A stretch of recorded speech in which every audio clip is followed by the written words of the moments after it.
inspiring, and I know it's a huge commitment that you've all taken on, and there's a lot of struggle involved. But I was saying today to the devotees that I've seen in other parts of the world, devotees struggle for a long time to complete a project like this, but once it is completed, you'll see how amazing it becomes for your community and your outreach, and the people that will want to be part of what you do, the people that you are attracted from within this society, but outside as well, dignitaries and politicians. They I've seen in other places, it really brings up the level, the quality of the preaching and the standing of the temple within the wider community. And then of course there are the blessings that come from Krishna and Srila Prabhupada. So I was saying how the 11th canto of the Bhagavatam, Krishna tells Uddhava that if you build a temple for me, you're guaranteed a place in Vaikuntha. And so, yes, complete your temple. There's so much that awaits you. Can you see my slide on your screen? Yeah. So I wanted to speak to you on Srimad Bhagavatam, and generally we begin the Bhagavatam discussion with an invocation. So please repeat after me. Om Namo Bhagavate Vasudevaya. Om Namo Bhagavate Vasudevaya. Om Namo Bhagavate Vasudevaya. Om Namo Bhagavate Vasudevaya. Om Namo Bhagavate Vasudevaya. Om Namo Bhagavate Vasudevaya. The title for our discussion today is Srimad Bhagavatam in 9 questions. Of course, the Bhagavatam has, I haven't counted, hundreds, thousands of questions. The main protagonist is called Parikshit, which means the inquirer, the one who asks questions all throughout the Bhagavatam. Parikshit is asking questions for our benefit. What I want to present to you today is 9 questions that sum up the entire Bhagavatam. If you know these, of course the Bhagavatam is very vast. It's 80,000 verses, and so we have an aspiration to learn and study and to memorize, and then to be able to share the teachings of the Bhagavatam with others. But then it's very vast. It's 18,000 verses presented in 12 cantos, so difficult for us to remember in its entirety. Some people commit large sections of the Bhagavatam to heart. They're able to recite entire chapters. The moment Krishna Prabhu's spiritual master, Radha Govinda Maharaj, he could recite entire sections of the Bhagavatam. So yeah, some very few rare souls can remember and recite. Yes? Would you mind just putting it on slide so that we can see it clearly the presentation? Yeah, sure. Cover the whole screen. So thank you for that. This is not a back. Slideshow at the top, in the top menu. At the top. So if somebody knows how to do it, you can help me and do it for me, because I'm not familiar with this computer.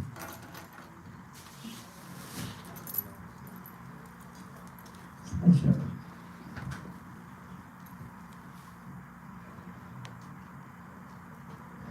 Oh yeah, thank you. Yeah, anything like that, let me know, because otherwise I'll go to the very end and then I'll see a possible slide and I'll be disappointed. So, thank you. So, my point, it's difficult to remember the entire Bhagavatam. What I want to offer you today is 9 questions. And if you can remember 9 questions, do you think it's possible to remember 9 questions? If you can remember these 9 questions, there is a greater possibility for you to remember the flow and the key themes of the Bhagavatam. So this is a heuristic for you, and that's my offering today. If you can take some, even if you don't remember today the 9 questions, I will show you how to find them. And if you go yourself and find the 9 questions, you will have a great sense of the overall big picture of the Bhagavatam. So that's my offering, a way for you to get a sense of the entirety of the Bhagavatam by finding, even if you don't remember from me, or even if you don't take a photo of my slide, by finding these 9 questions, and I will show you how to find them. So these are 9 questions. These questions are not exactly as they are found in the text. This is my summary, compilation of these 9 questions, related to each one to a different canto. Canto 1, what can be done to alleviate people's suffering in this day and age? What is the day and age? It's Kali Yuga. Number 2, who's God, basically? And what is our relationship with God? Cantos 3 and 4, it's a little bit challenging, I'll show you where these questions come from. Right now, I'm just giving you the overview. Considering our origins, what is the appropriate way to live in the world? Canto 5, how is the universe structured, and what is its connection to our attachments and experiences of happiness and distress? Canto 6, how can the soul be saved from having to experience hellish conditions? Canto 7, is God biased and discriminatory? So some of these are a little... Canto 8, is God concerned with the world? 9 and 12, what are the Ramayana and Mahabharata? What are the histories, the more recent histories of our world and God and his devotees? And 10 and 11, who is Krishna? What are his teachings? Why only 9 questions? Why not 12? There are 12 cantos in the Bhagavatam. Why is Sri Prahlada just giving us 9 questions to remember the Bhagavatam by? And the reason is that these questions come from Parikshit Maharaj himself. And for some of the cantos, he doesn't offer a new question. It's a continuation from the previous. So, for example, the 10th canto, he begins, Parikshit asks, told me about Krishna. And then Sukadeva Goswami speaks the 10th, Krishna's pastimes, and then he speaks the 11th, Krishna's teachings. And so it's one question for the 2 cantos. There are a few cantos like that. So we end up with 9 questions. What is our process? I've already given you a hint. So Mimamsa is epistemology in Vedic philosophy. Mimamsa is how we study text, how we analyze text. And part of the Mimamsa process is you can understand the meaning of a verse by seeing what verses came before and what verses came after. In other words, you're looking at context. Yeah, thank you. Look at the context to understand the specific verse. You can apply the same principle to a canto. What was the first question that initiated Sukadeva Goswami's teachings in a particular canto? And for many cantos, the question just comes right in the beginning. Canto 6, how can, is God biased, basically? Parikshit asks in the first or second verse. And then Sukadeva Goswami speaks the entire canto. So, look at the first verse, look at the last verse, look at the verse that came from the last canto, and we can start to get a sense of what the key questions are that drive the narrative or the teaching of Srimad Bhagavatam. So looking at those questions, also looking at the content, and then also just thinking how to frame the question in a way that people in our time understand as well. That's how I ended up with those 9 questions that I showed you at the very beginning. Let's see how this applies. We'll apply this to a few cantos. We can't do all 12 because time is limited. But we'll apply it maybe to Canto 1, Canto 2. Let's see how far we get. And you'll see how this process works. So, first canto, chapter 1, verse 9. So we're right at the beginning, because the first verses are Janmanyasya Yatats, invocation.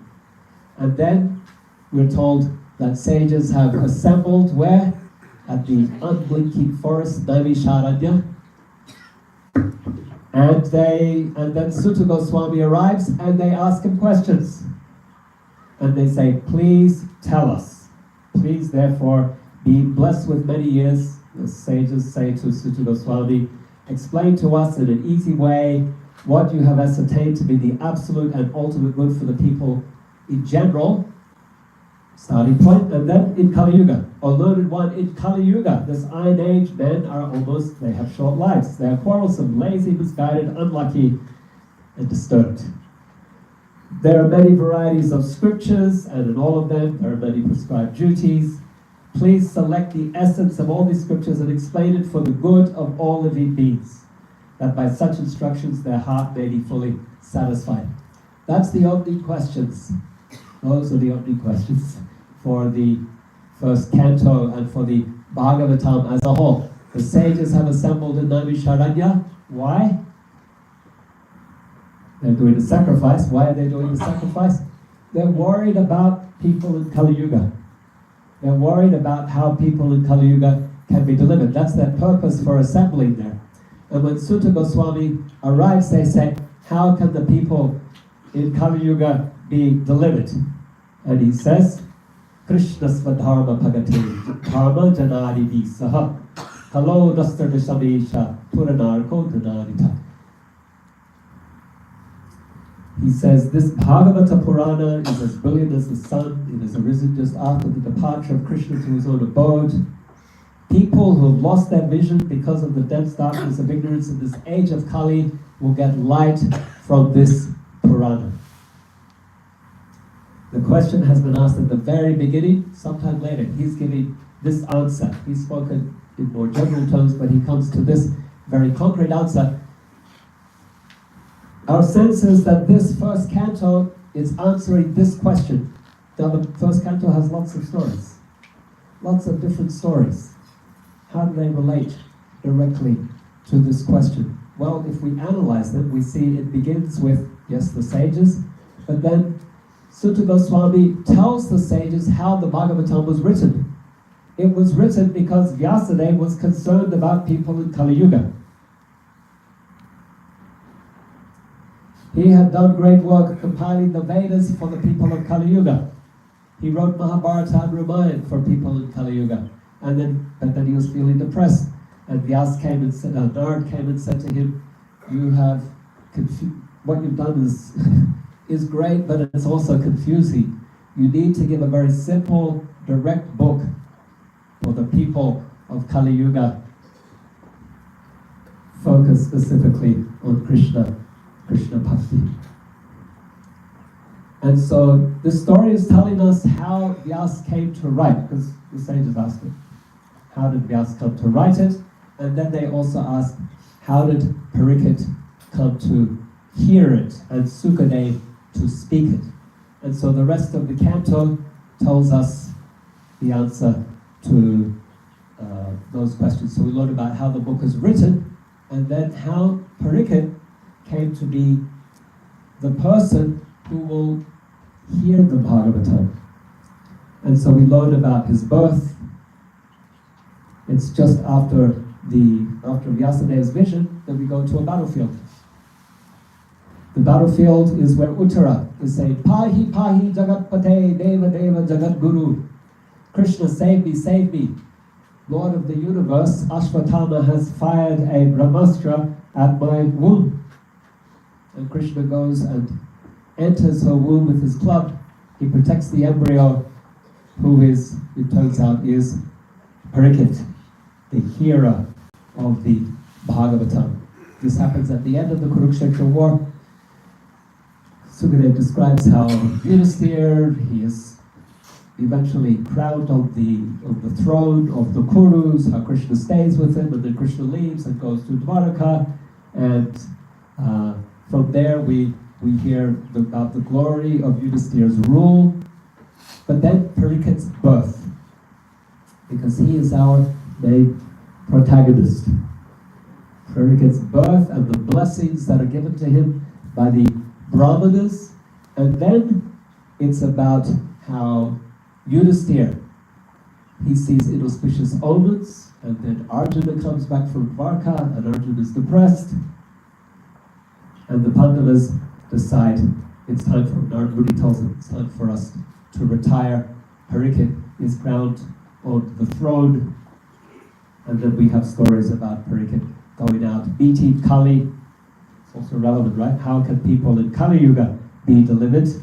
Parikshit beats Kali, he's beating the bull of Dharma, and then he gets cursed by Shringi, the son of Shabikarishi, who Parikshit insults out of character, but yeah, he offends Shabikarishi, and so Shringi curses him, and Parikshit has 7 days to live, and then Sukadev, he goes to the bank of the sacred Ganges, and he asked all the assembled sages who come from all over the universe, what is the duty of a person who is about to die?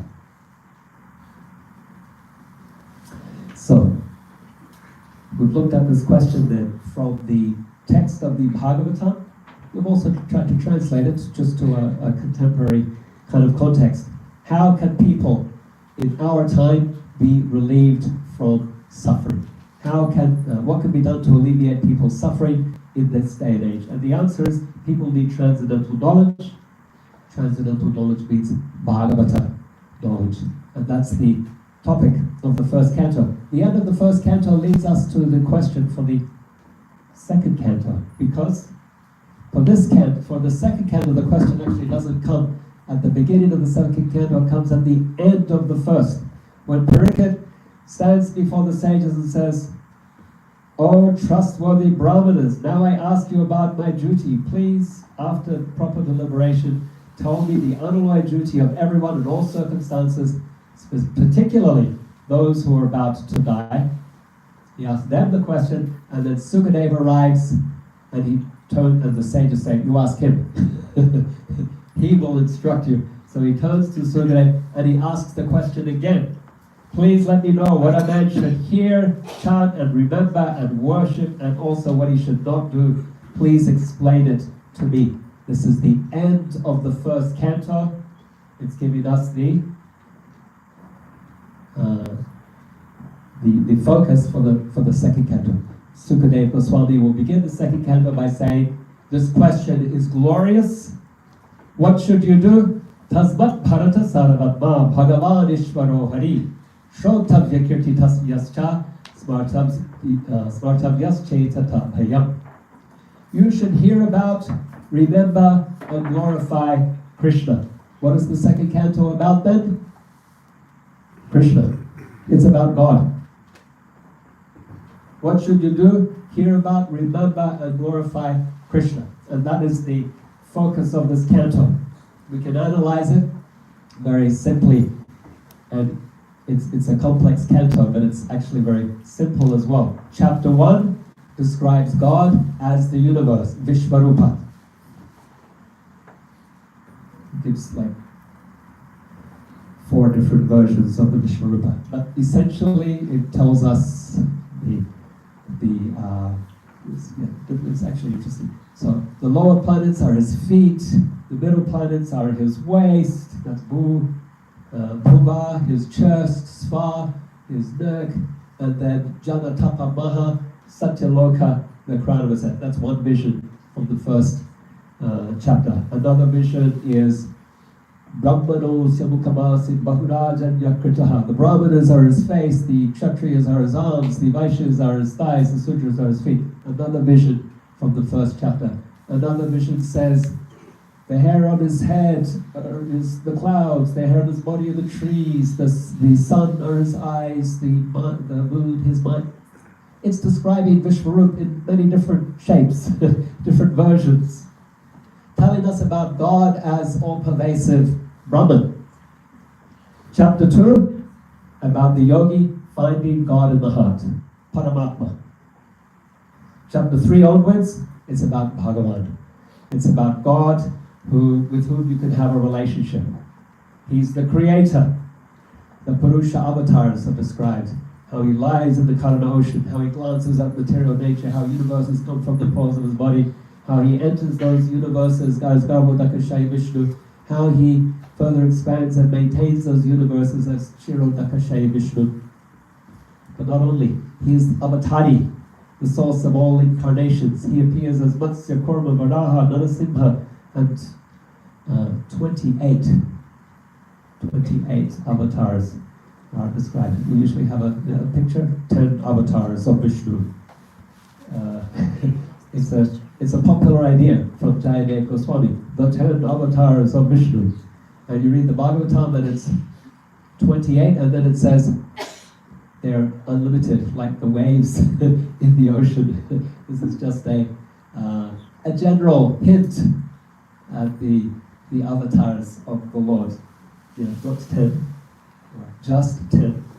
Often one will say, the 10 avatars of Vishnu, and Krishna is the 6th, or is it the 8th? Yeah, Krishna the 8th avatar. He's not. It's the avatars, yeah, anyway. It's a nice list from Jayadev Goswami. 10 prominent avatars, we can say, but not the 10 avatars. Okay, he's the source of avatars.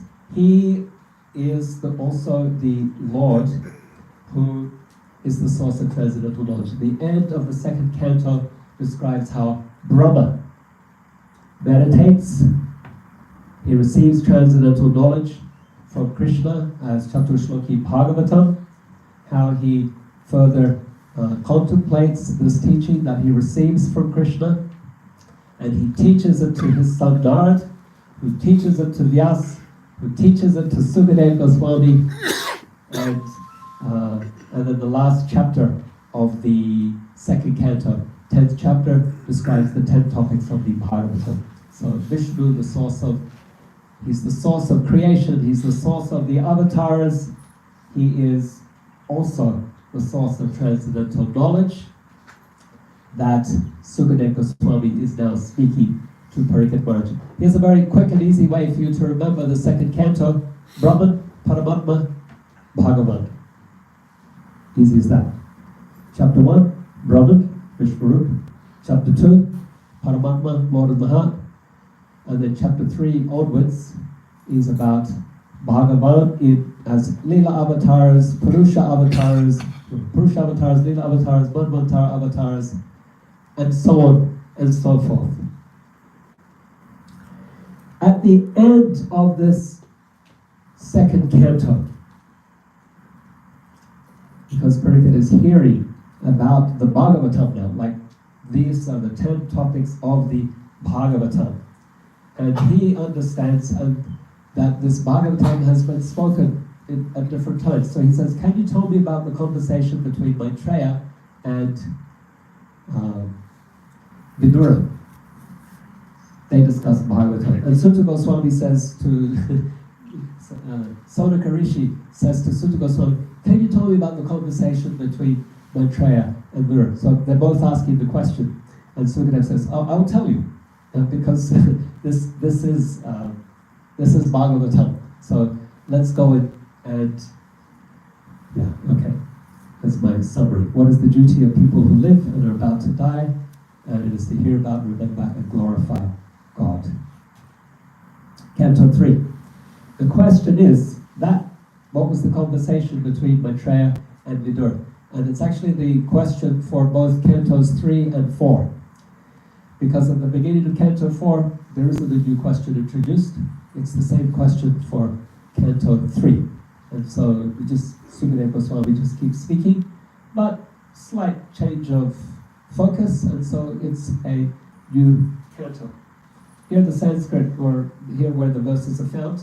So Canto 2, Chapter 10, that's the last chapter, verse 49, almost the last verse of the chapter, and Sonaka Rishi says, let me know, please, what topics were discussed between Vidura and Maitreya, who talked on transcendental subjects, what was inquired by Vidura and replied by Maitreya.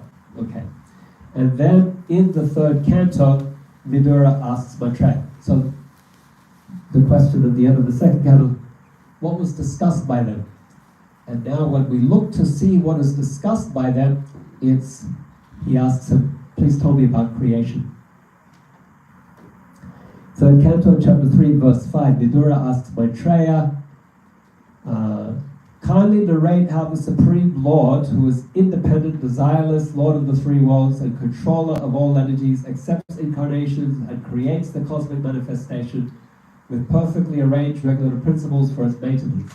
The same question asked slightly like 10 verses later, kindly chant all those superhuman transcendental activities of the Supreme Controller who accepted incarnations fully equipped with all potency and for the full manifestation and maintenance of the cosmic creation.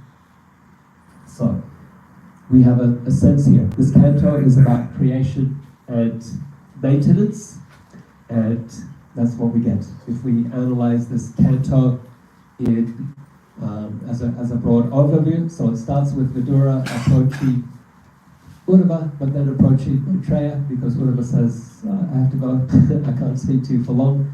And so then he approaches Maitreya, and then we go to Brahma, sitting on the lotus again, and it describes his appearance, his search for knowledge, his enlightenment, and then he begins the process of creation.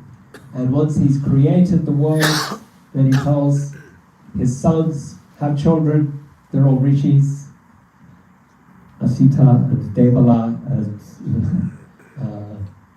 Marichi, and they're not very effective. Brahmana sages, they're not very effective in procreation. So then he creates Manu and Satarupa, and he says, rule the world and fill the world with progeny. And so Manu and Satarupa, they look to see the world that they're supposed to rule, and they can't find it. Now, where is the world? What happened to that world that we're supposed to rule? And it's in the Garbhodaka ocean. And so Varaha appears, lifts the earth into place, and then, so this is about the creation of the world, the arrangement of the world, but then Manu and Satarupa, they have a child, Devahuti. They actually have 5 children. This is really important. They have 5 children. The first one who's described in detail is their daughter, Devahuti. Devahuti marries a sage named Kardama, and they have a child named Kapila. So the rest of this canto describes Devahuti, her marriage, and then her son, who teaches her Vedic knowledge once her husband leaves home. And so chapters 25 to 33, it's the teachings of Lord Kapila to Devahuti. Okay, let's just overview this again quickly then. Brahma, Manu and Satarupa, Devahuti, and Kapila. It's all one family. And if we understand this, cantos 4 and 5 will be easy for us to remember as well. We'll be able to remember them together. Canto 3, about their daughter, Devahuti, her marriage and her son, and the teachings that he gave. Canto 4 is about their son, Uttanapad. I don't want to confuse you. They had 5 children, Manu and Satarupa. First daughter, Devahuti. Then they had 2 other daughters, Prashuti and Akuti. Yeah, thank you. They're described in the first chapter of Canto 4. Prashuti's daughter, Prashuti marries Daksha. So we're going to get the Daksha Yajna. So this is about their daughters. Devahuti, Akuti, Prashuti. Prashuti marries Daksha, and we get the whole Daksha Yajna story. It's Canto 4. There are 4 family stories, plus the stories about the daughters. But from Uttanapad and Dhruva, that's their son. Uttanapad, Dhruva, we know that story. And then the descendant of Dhruva is Vena, from a very glorious father, or very glorious ancestry, Uttanapad, Dhruva, and then you get evil Vena, who is removed and replaced by Prithu Maharaj. And then we get some generations later, King Prachinabahi, and his sons are the Prachetas. So this canto is mainly about the daughters to begin with, and then it's about Uttanapad Maharaj and his descendants. He's the son. There are 5 kids, 3 daughters, two sons. We've learned about the one son, Uttanapada, and his descendant, one son left. Yeah, good. Priyavrata, that's the 5th canto. So, yeah, we can look at this a little bit more. These family combinations are interesting. So, in these stories, from Daksha and Shiva, Uttanapada, Dhruva, Vena, Prithu, Prachina, Barhi, Pachetas, the elders are in the wrong and the youngest are in the right. They're more spiritually enlightened. Uttanapada is attached. Dhruva becomes the hero, the transcendentalist. Vena is in the wrong. He's replaced by Prithu, the incarnation, who is the incarnation of the ideal ruler. And then Prachinabarhi, he's attached to animal sacrifices. Everybody comes and preaches to him, tells him the Parajana story. It is his sons, the Prachetas, who have darshan of Lord Shiva. They receive some special instructions from Brahma as well. They're considered to be the more elevated personalities. So that's also interesting. We can think back to the end of the 1st canto when Parikshit asks his question to all the sages. Who's there in the assembly? It's ancient sages. Parashara and Vashishta and Vishvamitra and all these very ancient sages. And he asked them the question, but then they advise him to ask Sukadeva. And when Sukadeva walks in, he's youthful. He's just 16 and he's very beautiful. So this is an interesting dynamic that you see in the Bhagavatam, where the younger, more fresh and youthful idea, that is the Bhagavatam itself, it's bhakti. The old idea is Vedic sacrifice or jnana, austerity or yoga. And the new idea, the fresh idea for Kali Yuga that can help people in Kali Yuga is this beautiful and simple practice of Bhakti Yoga. Hear, chant, remember, glorify Krishna. So that's an interesting dynamic. You see it also metaphorically reflected in these dynamics that you see on the screen with the older Daksha and the younger Shiva, the older Uttanapada, younger Dhruva, and in these stories it's the younger who is the more spiritually realized and elevated. So we can look at the questions then for the question for cantos 3 and 4. What is the conversation on the Bhagavatam between Vidura and Maitreya? But we can translate it or interpret it based on the content as well. Considering our spiritual origins and nature, how should we live and be in the world? And we have examples. We have the story of creation, but we also have stories of these families living and being in the world. Devahuti, her sisters, and then Uttanapada Maharaj and his descendants. And we get examples of the bad and the good. Uttanapada Maharaj wrong, Dhruva right. Veda wrong, Prithu right. Prachinabarhi wrong, Prachetas in the right. The negative example and the positive example. That brings us to Canto 5, and we have 6 minutes left, so yeah, we could probably go as far as Canto 5. And the question here is very simple.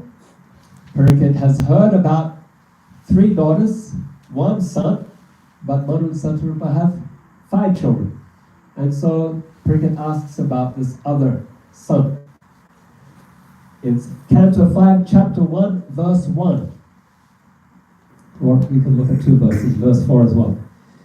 Why did King Priyavrata, who was a great self-realized devotee of the Lord, remain in household life, which the Guru calls a bondage of karma?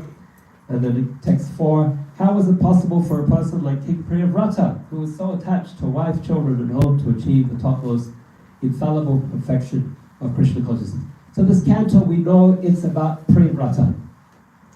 And we know it's something about attachment as well, family life and attachment. Why is Parikshit asking about Priyavrata suddenly? Because he's heard about 3 daughters and 1 son. He wants to know about the fifth son. And so this canto, 3 sections. 1, Priyavrata structures the Bhumandala. He structures the middle universe. He comes to rule. He's not just ruling Earth, but he's ruling the entire Bhumandala domain. It's much, much bigger than what we know on our map. And he was such a great and powerful and glorious king. He came to rule, he came to sit on the throne because the line of Uttanapad ended. Yeah, that's maybe something to point out. But Prachina Bahi and the Prachetas, so the Prachetas are the last, the Prachetas are the last group of sons here. They marry Marisha, and they have a son that is Daksha. That's also really interesting because the Bhagavatam, the 4th canto, starts with Daksha and ends with Daksha. He got born again as a king. He's still in the material world. All the others get liberated. Daksha's still here. Why? Because of offenses to devotees, offenses to Lord Shiva. So Daksha, and then not only that, he's the great Prajapati, but the line ends with him. And the other brother has to be called back to sit on the throne. He's a transcendental, he's actually the older brother. And he had left family life. He was a sannyasi living in the forest. Narad Muni, his guru, gave him instruction, teaching, and he was like, okay, I don't want to be involved in ruling a kingdom. Let my younger brother Uttanapad rule. He's living in the forest. But then Uttanapad's line has ended. We need, and so Manu and Sapram said, we have another son, let's call him up to take over, time for duty.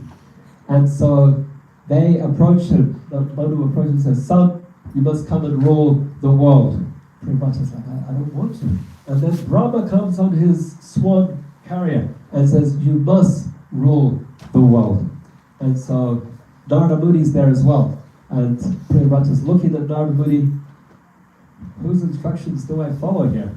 My father and grandfather or my guru? Brahma, he takes the role of the educator and says, arbitrator, you have to do your duty here for Krishna. Even if you don't want to do it, it is your duty that you must perform. So with detachment, you go and become so-called attached and take up this role. So he was such a glorious king that when he rode with his chariot alongside the sun, he circled the Bhumandala 7 times, and the rims of his chariot wheel divided the Bhumandala into 7 islands and 7 oceans. What a powerful personality he is. And so, what are we getting? When most devotees think about the 5th canto, they think about the structure of the universe. Why? Because it starts with this. Priyavrata, the great king, rides his chariot and starts to restructure of the universe by dividing up the Bhumandala. That's chapter 1. Chapters from 2 to 15 describe his descendants, and basically the most important are Rishabdev, a king who becomes detached, like Priyavrata, a detached king, detached renunciant who becomes a king. Rishabdev is a king who becomes a detached renunciant. He had 100 sons, 9 of them are Brahmanas, 9 of them are Yogendras, the Nava Yogendras. Another 10 or something are Kshatriyas.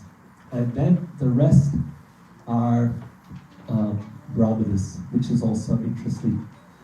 Think about that idea of Brahmana or Yavarna by birth. Look at Rishabdev's sons. Some of his sons are Kshatriyas, some of his sons are Brahmanas, some of his sons are Paramahansas. Rishabdev hands the kingdom over to Bharat Maharaj, and the world becomes known as, or at least the part of Bhumandala where he rules, is called Bharata Varsha. Even today, the Indian coin or note or stamp says Bharat, after this son, this king, the son of Rishabdev. Okay, after hearing about these descendants, Rishabdev and Bharat, then Pariksit asked Sukadev, you were talking about dividing the moon mandala earlier. Can you tell me about the rest of the universe? What's above it? What's below? And so Sukadev Goswami then describes Bhurbhuvaswat, what goes up, 7 planetary systems, and what goes below, down to the below the Patala. Then you have the hellish regions, and that is how he comes to describe the universe. Jai Shri Barikai ki Jai, Sitaram Lakshman Hanuman ki Jai, Shri Mataji ki Jai, Srila Prabhupada ki Jai. And so, our question then is, how is the universe structured? What is its connection to people's attachments and experiences of joy and suffering? That's how we translate the question. So, there are some other questions. There are verse numbers. Canto 6, the question is God biased or discriminatory? Canto 7. Is God biased or discriminatory? So Pariksit asks whether Narayan is partial or impartial, and this has become a subject of doubt. In Canto 6, the question is, how can souls be saved from ever having to see hell? Parikit's heard about the hellish planets. He wants to know, he's a Vaishnava, he's full of compassion. He says, how can the soul be saved from having to see it? That's the topic of Canto 6, and it's verse number 6 in the first chapter of the 6th canto. For Canto 7, it is God impartial or partial? There's a reason why it comes up. Canto 8, he wants to know about the other manus. So from this point, from Canto 3 to Canto 7, it's all about Swayambhuva Manu. And then Pariksit says, tell me about the other manus. We're now in the 7th Manvantara, Vaivashvata Manu. And so what happened between Manu number 2, 3, 4, 5, and 6? That's the 8th canto. It's about all the different manus and Krishna's incarnations in those Manvantaras. And then Canto 9, Pariksit says, tell me about the current Manu of Vaivashvata Manu. And so Sukadeva Goswami says, okay, I'll tell you. There are 2 lines of kings, one from the sun, one from the moon. That's what's happened in the current Vaivashvata Manu. It ended with the description of Krishna. And so for Canto 10, then Pariksit Maharaj says, tell me more about Krishna. And that begins the 10th canto and 11th canto. And the 12th canto was a continuation of the question that started Canto 9. Tell me about the current Manu. Alright, that's as much as we have time for. I'll just say that I give Bhagavatam class every Monday and Wednesday at 4 p.m. online. And your devotees join from around the world. We have devotees from Australia and New Zealand and the UK and the US sometimes as well. Instagram and Facebook, you're welcome to join. We've been doing it since the pandemic started, so we've been going systematically, usually a chapter at a time. And devotees log in, they type questions as well. We have lasts for an hour, so you're welcome to join. I don't think we have time for questions now, so we'll conclude. Grantara Srimad Bhagavatam ki Jai, Prabhupada ki Jai, Samaveta Bhaktivinoda ki Jai, Nitai Gaur Premanandi.